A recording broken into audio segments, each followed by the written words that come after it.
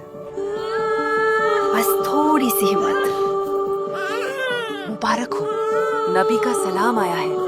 اگر آپ کو میرا یہ ویڈیو اچھا لگا اور آپ مجھے ایز اے کریٹر سپورٹ کرنا چاہتے ہیں تو اس QR کوڈ کو اسکین کر کے آپ مجھے سپورٹ کر سکتے ہیں۔ تاریخ گواہ ہے کہ بڑے بڑے بدلاؤ بھیڑ سے نہیں آیا کرتے، بلکہ وہ تو مٹھی بھر لوگوں کے ذریعے حاصل کیے جاتے ہیں۔